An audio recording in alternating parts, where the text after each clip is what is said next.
Mark, hi. Hey, Mark. Good to see you. Good to see you. It's my turn to say welcome here. Don't you feel welcome now? And I know you do, and I'm glad you do. And thank you. Thank you for being here on this very special day. When each and every one of us could be 100 different places, we choose to be here together as a spiritual family. And that means a lot. It's springtime. Don't you love springtime? I got so excited I wet my plants. Hey, it's a growing. It's growing. I love it. There's a snare drum when you need it. Really good growing. I swear when I was writing this talk, I swear Rex was with me. Those of you that know Rex, I think you'll recognize this. So I'm going along writing the talk, and all of a sudden, pops into my head these words. What is it called when you have two Fernelias? Paraphernalia. Does that sound like Rex or what? I swear he was helping me. He helped me so much through a multi-decade friendship. You know, anytime I needed a hand on the other end of something or help with a project, he showed up way more than he needed to, way more than anybody else. He showed up with way more material, and way more tools, and way more talent, and way more time. And, we love you, big guy. So, today my talk was going to be on, what still is, it's going to be on peace and love. And groovy, man. You know, I don't still have my love beats from the 60s, but it kind of sounds like that. And the first part's going to be on peace. And I want you to remember everything that Sandy said, because she actually took care of the first part of my talk in that beautiful meditation. So remember that. For the God that I grew up with, when I first started praying as a child, I knew what God looked like. God looked like the painting on the Sistine Chapel. God was a man, right, with a beard, right? And I was taught that God was love. And I was also taught that God was judgmental and critical. And if I did bad, if I sinned, I was going to pay for it. Now or hereafter. That's the God I was raised with, started out with. And then I was taught that I went to a parochial school, and we were taught about omniscience and omnipotence and omnipresence, these big concepts for little kids. And when they came to omniscience, God is all-knowing. So if you don't do the bad thing, but you just think about doing the bad thing, you're going to get it. I'm an adolescent boy. You still are. I am doomed. There is no hope whatsoever. So things evolved.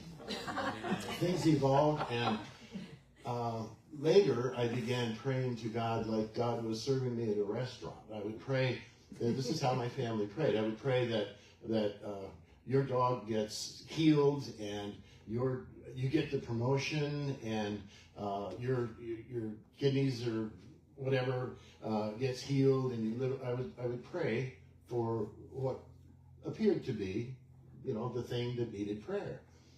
And then later on, I watched myself doing that, and I thought, the audacity to think that I know better than the universe what this person needs right now in their life. I don't know what you need right now in your life. I don't have that capacity in my mind or my brain. So I evolved to praying for happiness. And this worked really well for decades. When I would pray for you or someone you asked me to pray for, my family, my clients, my neighbors, and on out to the world, especially for the poor people that got their name in the news that day, I would pray for your happiness. I would picture you with this beautiful smile on your face, this genuine, happy smile on your face. Because, as I understood it, when you have that genuine, happy smile on your face, everything is okay, right? Finances, romances, health, career, job, money. When you've got that beautiful smile on your face, there's nothing to worry about. And that's what I would picture for you, intend. That's what I would send the light to. And then I realized more recently that sometimes circumstances can fade the smile. Like when Reverend Suzanne let me know about Rex's passing. My smile faded. And I processed some grief and some sadness. So now, not that there's anything wrong with praying for happiness, but this is where the peace comes in. Now, I'm praying for peace. When I pray with you, for anybody or anything, I'm praying that the peace of divine mind, of divine spirit, take over. I pray that you be immersed in this deep, profound peace. So much so that you feel safe all the time, everywhere, every circumstance. And it goes out from the community, it goes out to, it spreads like a pebble in the pond, the ripples go out. So whenever we do these practices that we do, the ripples go out and affect everything, everywhere. And so when I think about praying for peace, I think about the people of influence. I think about people that other people listen to. Maybe they're a person of spiritual influence and congregations listen to them.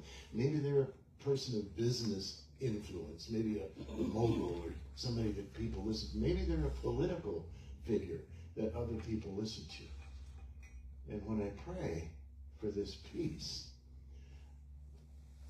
I pray that you wake up in the morning with such profound, deep peace that you realize that it is not in your best interest to lie, that it is not in your best interest to cheat, that it is not in your best interest to cause harm to anyone, anywhere, including, of course, the animal kingdom, the environment, Mother Earth. So that's what I have to say about peace. Our founder, Ernest Holmes, said this about peace. He said, the peace that is within you is not something separate from God.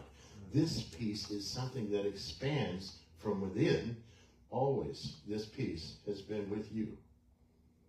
So, when I ask, what can I do? What can little old me do for world peace? Well, if it is to be, it begins with me, right? So, if you wish to join me and include this in your daily practice, I invite you to do so. And may this incredible peace be with you always. I now have a story to share about my grandma. When I was born, my parents were old, and two of my grandparents had already gone, so I only had two, my father's mother and my mother's father. And my mother's father, that's a story for another day. But today I want to share with you something about my father's mother, Grandma Barry. We had the most incredible relationship. I'm an only child, both my parents alcoholics and workaholics. So they were working and drinking all the time. And I was just trying to hide out. I would make little forts out of the furniture, and I'd go in there with my books. That was my life. That was my world.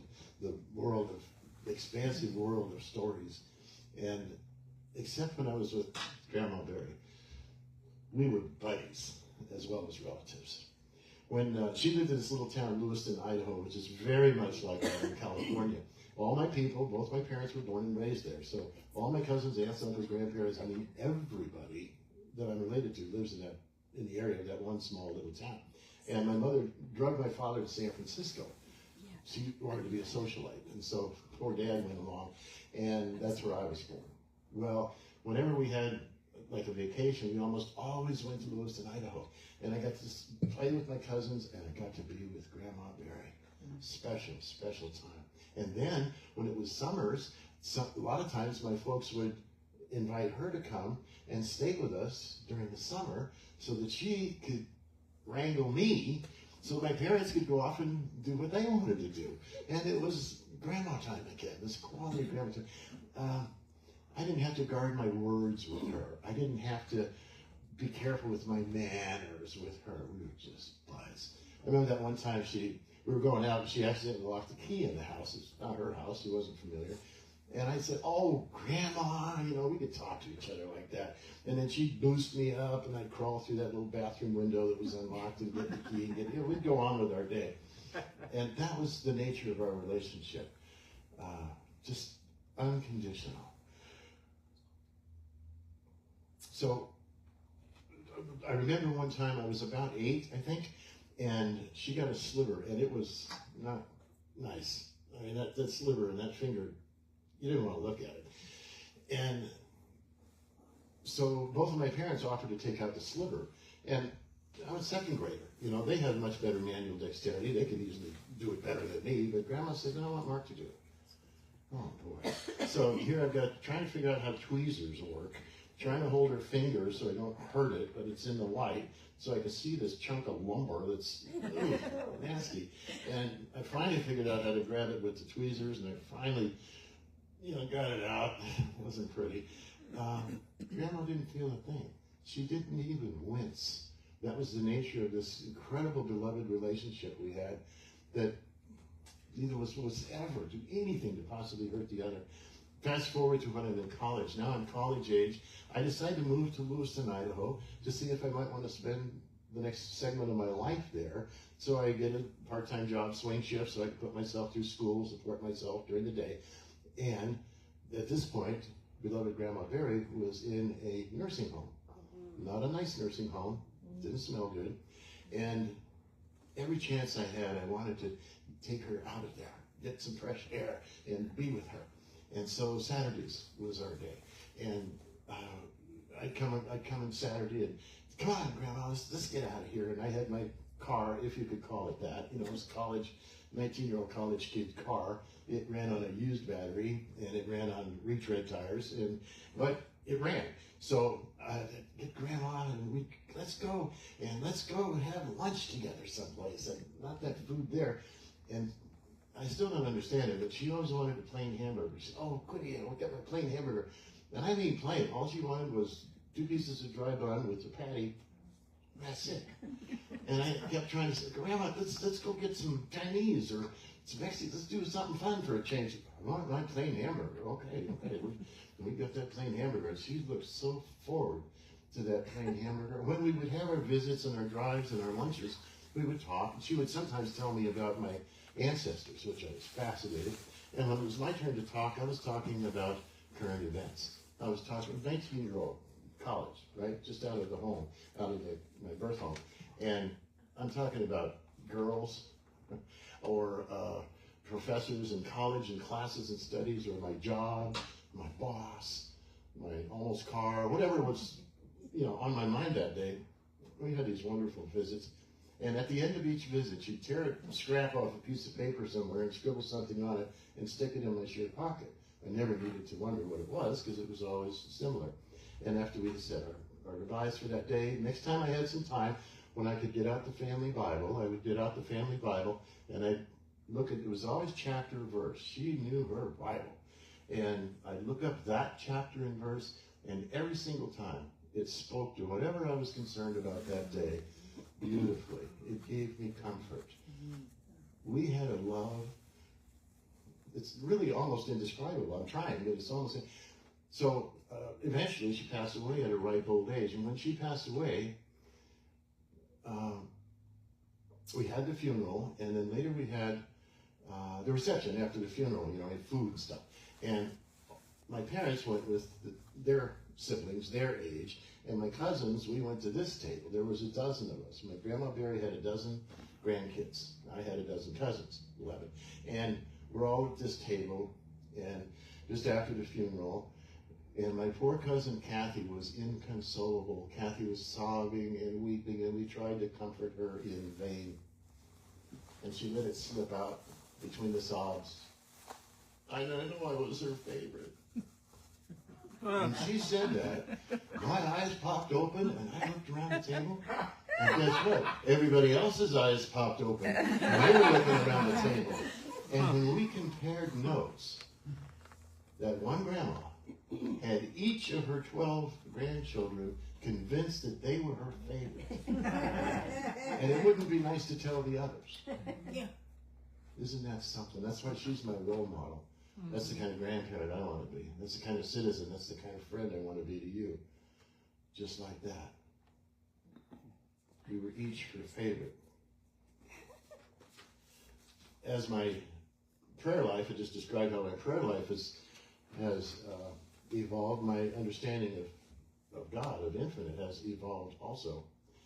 And back at that Lutheran grammar school, I was altar boy. We had chapel on Wednesday. We had religion class on Friday. I was an altar boy, acolyte, something else I forgot. But there was that God. Remember that I told you about, like on the Sistine Chapel. And it wasn't long after that that I realized God is so much more than that when I began studying these kind of principles. And recently I was listening to an astrophysicist, which I do quite a bit. It's like a hobby of mine. I love all that. And the astrophysicist said, there's a force in the universe. There's an invisible force everywhere in the universe. It's affecting you right now. It's affecting everything. It's affecting every planet, every solar system, every galaxy. Some call it gravity. You could also call it love. And he went on and on. And everything that you can say about love, you can say about gravity. It's an invisible, attractive force that everything is affected. Comes from everywhere, is everywhere. Maybe that stuff they're now calling dark matter or dark energy. We don't know much about it. Maybe it isn't so dark after all. Maybe that's the energy of this universal love that is everywhere. Ernest Holmes said this about that. He said, love is the sole impulse for creation. No one can swing out into the universe without love, for the whole universe is based on it. It's always, it's constant, it's continuous. I consider it God's greatest gift.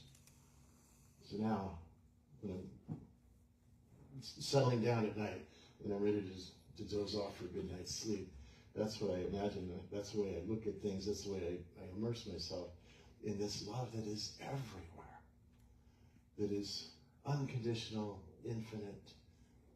I don't pretend to understand those terms like unconditional and infinite, my little brain, my little mind, but I can refer to them. I can contemplate them.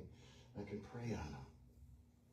And I believe that this infinite love, this divine love, is God's greatest gift for each and every one of us. And if one grandma can convince 12 grandkids that each one of them is her favorite, can Divine Spirit convince each of us that we are favorite? Yeah. You are. Namaste. No.